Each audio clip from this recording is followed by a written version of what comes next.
What's going on, everybody? Matt Bruning here again with you guys, one of the co-founders of Campus to Canton. We're going to be doing another mock draft. I did a 2-round rookie mock draft with some of our NFL draft team, myself, Dwight Peoples, Mike Valerie, and Corey Pereira. We are going to go through those picks. I'm going to give you guys kind of my thoughts on if they made a good pick, bad pick, so on and so forth as we get ready for the Senior Bowl this week. So make sure to stay tuned into the Campus to Canton channel.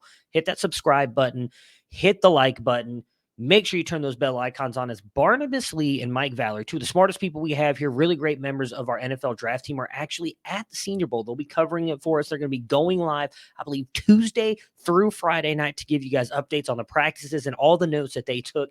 Promise you guys don't want to miss that stuff. So let's jump in, though, to that rookie mock draft.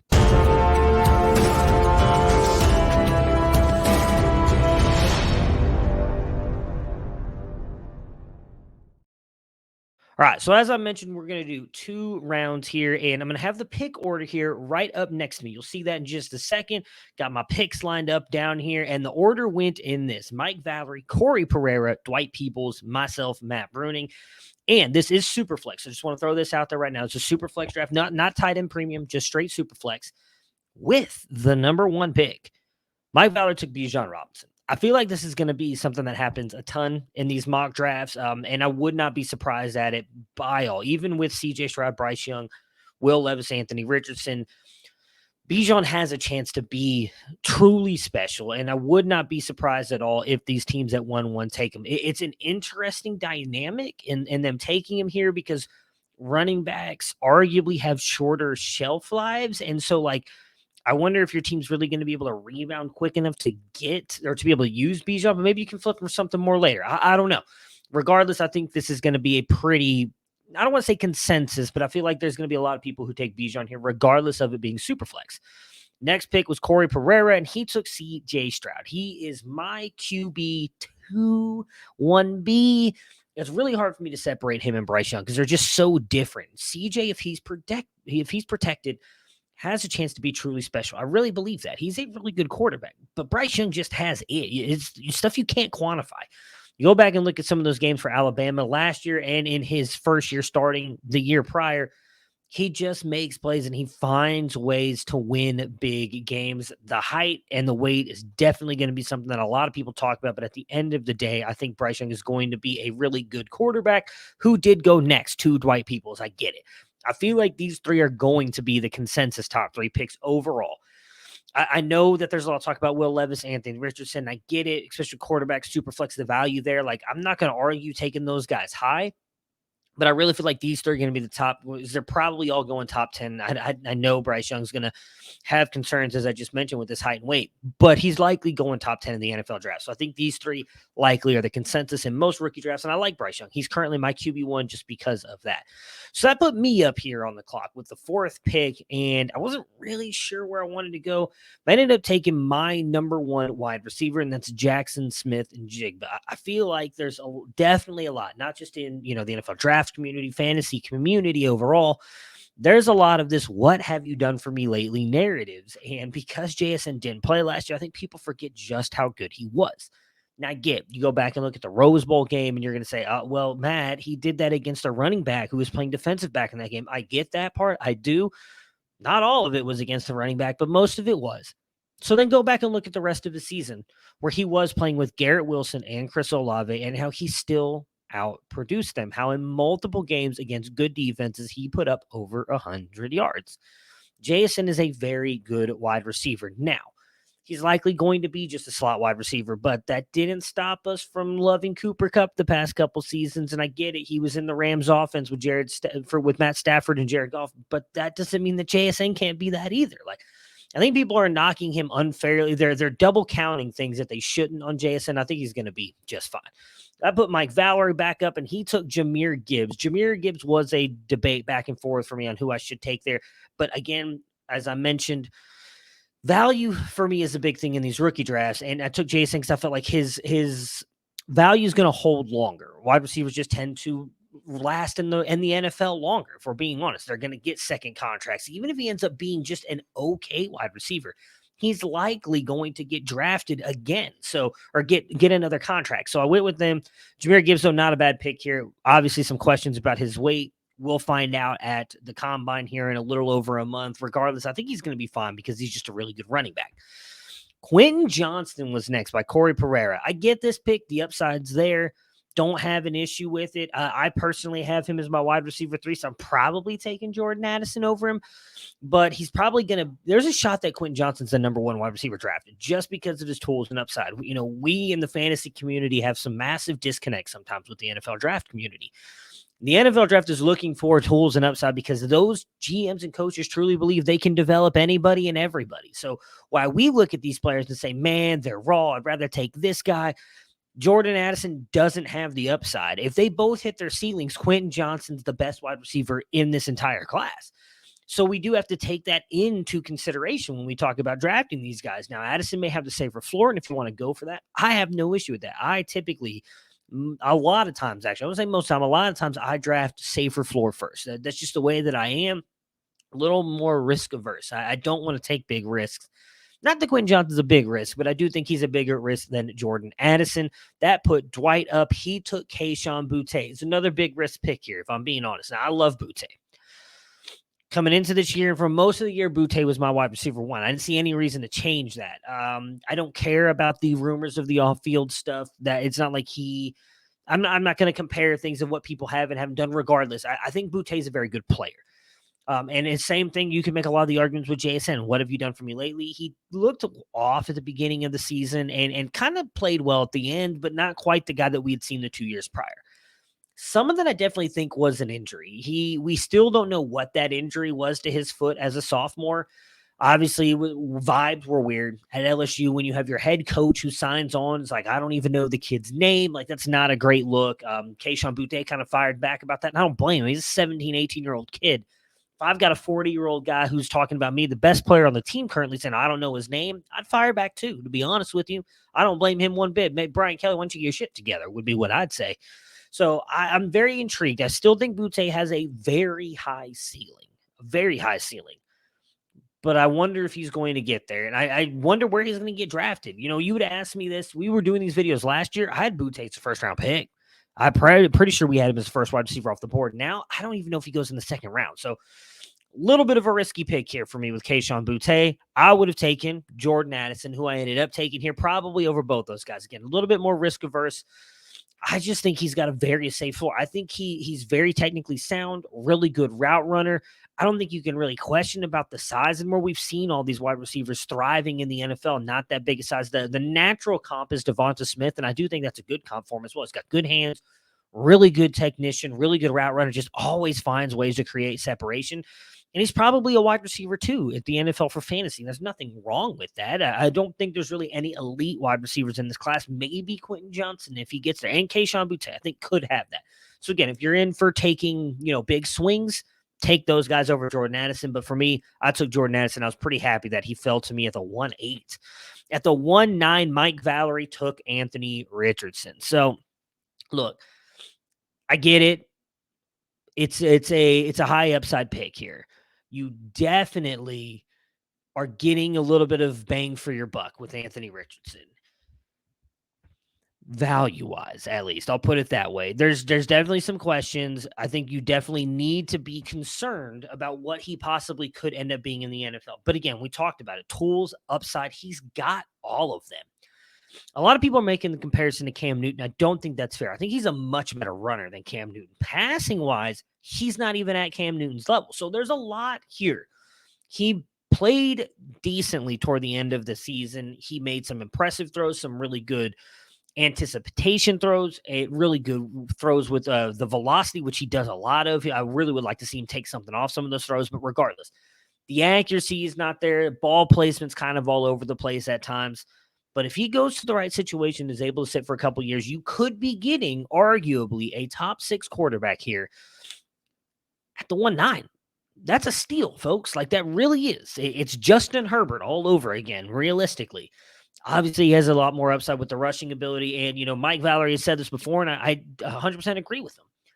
What is it that Justin Fields has done the past 2 years? Now, I think let me clarify this. Justin Fields is a much better passer than Anthony Richardson is coming in, but they've used him a lot with his legs. Richardson's a more dynamic athlete, and if they want to use him that way, like what tells you that he can't do that part of the game? I think he can. So Anthony Richardson here at the 1-9, I think it's a great pick. At 110, Corey Pereira takes Zach Evans. This is the pick that, the whole community is all over the place on. Let's just be honest.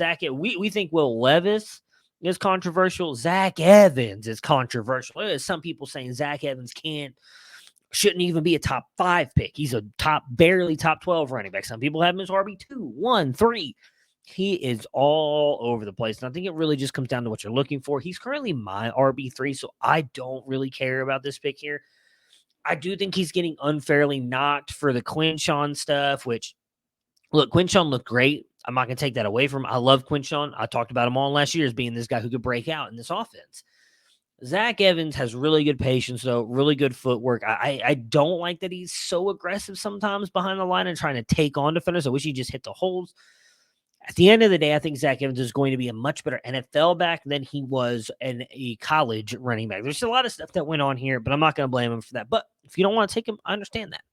Next up, Kendre Miller. Dwight takes Miller. I don't think he's a first-round rookie pick, if I'm being honest. I like Miller. He's very good at everything. He really is. Really good footwork, really good vision, really good burst, good speed. I think he's a good receiver. I think people are overinflating how good of a receiver is. I don't think he's great. I think he's a good receiver. He's just good at everything, but he doesn't stand out at anything for me. I just think he's really good. He's really effective. He really is. And so I think he's probably a day 2 pick with what he was able to do at TCU last year. Round 1 seems a little high for me. I'd probably want or hope that he lands into the second round. I personally would not have taken him there. And I ended up taking Will Levis. I would have taken Will Levis over both those running backs. And here's why. I personally don't know that he's going to be a good NFL quarterback. I think he's got a lot more to work on than people think. People are giving him way too much credit, in my opinion, for his first year starting at Kentucky and not what happened this year when defenses had film on him, had tape, and were able to adjust to things that he did. I get it was, he lost some weapons on the outside. He still had 2 of the better wide receivers in the entire SEC in Barry Brown and Dane Key. I get he had a bad offensive line. At the end of the day, though, it ranked about average in every position in all of college football. I get that he was dealing with a foot injury. A lot of players were dealing with injuries and still produce better. I just think people are making excuses for him to fit their narratives. Now, I'm not saying that he's going to be a bad player, and I think he does have a shot to be very good, but he is very much, I think he's closer to a project than he is to Bryce Young and CJ Stroud. Like, I think Anthony Richardson is closer to being good and a better quarterback than Will Levis is overall. So there's a lot to work with there. And if they can develop him, I do think he has a shot to be a very good quarterback, at least a decent one. That's why I'm taking him here. The value with quarterbacks just doesn't fade. People were still getting first-round picks for Zach Wilson this year. Zach Wilson, who we don't know if will ever start again. Will Levis holds value. I'm taking him there because I do think I can flip him at some point. Let's move on to the second round here. It's the same pick order. Mike Valerie, Corey Pereira, Dwight Peoples, and then myself. So with the 2-1, Mike Valerie took Sean Tucker. I have no issue with it. I think this is probably the range that he goes. He's going to blow up the combine with his testing numbers. Really good receiver. He's just a really good running back. I'd argue the same thing with Kendre Miller. He's just good. He's not great at anything. Very curious to see where he goes. I think if he does get the day 2 draft capital, he could be a guy who sneaks into some first rounds of rookie drafts, but I think this is kind of the perfect area for him. 2-1 to like 2-5. At the 2-2, Corey Pereira took Josh Downs. I would have taken Downs over Sean Tucker. I get there's fear about him being as small as he is and the injury-prone thing. He's very Deontay Johnson-esque with the fact that, like, he's always injured. Like, one play, he catches the ball, take a big hit, they're carting him off the field. You're like, great, blown his knee out, he's never coming back. And then 2 plays later, he's in the game catching another touchdown. Like, it's ridiculous how often he comes out, comes back in, but he's also really tough, and I like that about him. I think he's got a shot to be a really good wide receiver. Dwight Peoples took Devin Achane here. Achane's great. He's got a lot of speed, and I know Dwight's kind of come around on him. He did his draft profile on him on the Daily Draft Report on the Campus to Camp podcast feed. Definitely check that out. And I think a lot of people are coming around on Ache. He's going to be really good testing wise. He's arguably the fastest running back in this class. I actually don't even think that's an argument. I think he really is. He's going to be very good. He ran up the middle a lot against the SEC competition where people say he didn't. Overall, I think Devin Achane's really good. I'm fine taking him here. I wouldn't take him over Josh Downs, but I'd be fine taking him at like the 2-2, and he goes here at the 2-3. So overall, I like to pick a Devin Achane. I think he's going to be really good. Landing spot and draft capital is going to be big for him. If he gets the good draft capital, I think he's going to show up. I would not be surprised if Achane is a guy we do see going at the back end of the first round because of his speed. I took Chase Brown. Might have been a little bit of a reacher, I'll admit that, but I've really kind of come around on Chase Brown. He's got really good speed, really good contact balance, I think great vision, and he's a really good wide receiver. Or sorry, receiving back, not a wide receiver, though he probably could play wide receiver with how good his hands are. The Big Ten is built to stop the run, guys, and nobody could do that. Chase Brown was putting up 100 yards every single week, and then when he got hurt in the one game and did not play, Illinois was bad. They could not get anything going, and maybe it was a little bit of a fluke season for him in the fact that Josh McCray, the backup running back, gets hurt. A lot of people thought he was going to eat in, and then Chase Brown just takes off. I'm all in on Brown. He's probably not going to go this high in most rookie drafts. I would bet he probably goes to the back end of the second. I'd be willing to take him here, as I do think he's going to get sneaky day 2 draft capital, and we're doing this as Senior Bowl week kicks off. I'm telling you right now, Chase Brown's going to be a standout Senior Bowl week. He's going to be a guy that a lot of people are talking about raising their draft capital a la a Dameon Pierce after this week. That put Mike Valerie back up at 2-5. He took Tank Bigsby. I'm good with it. Tank's going to be that kind of forgotten back in this class. I think he had that really good freshman season. Didn't do much as a sophomore and junior.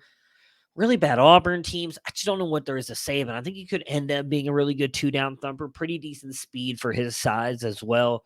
Not that great of a receiving back, though he has caught a lot of passes in college. Like, he could be, in all honesty, he could be a sleeper. We're just not really recognizing him because of the production.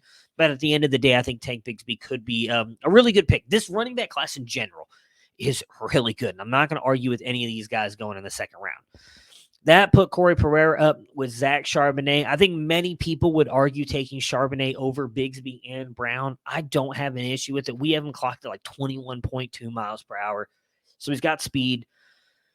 I think he's a little bit of a runway runner, though. Like, his vision to me is not great. I think he's got to have those holes blocked up, but once he gets going, he's gone. We saw this year he can be a really good receiving back as well. Again, draft capital landing spot's going to split out a lot of these guys. Dwight then at 2-7 took Michael Mayer. This is the intriguing pick.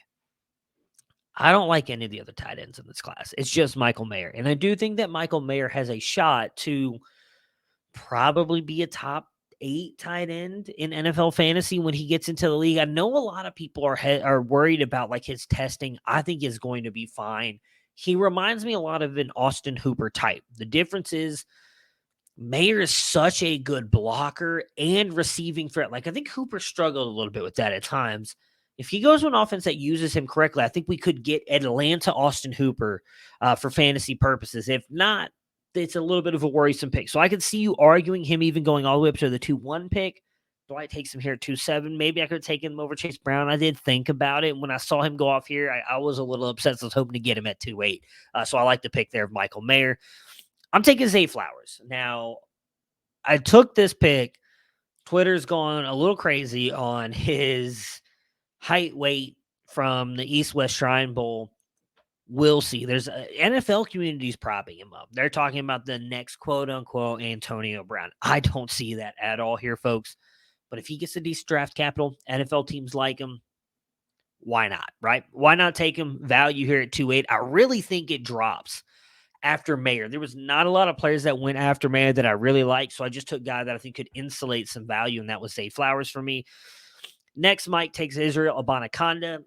Really good speed. He's, in our athletic database, actually gets comp to Nick Chubb. I think that's bad, guys. I really don't.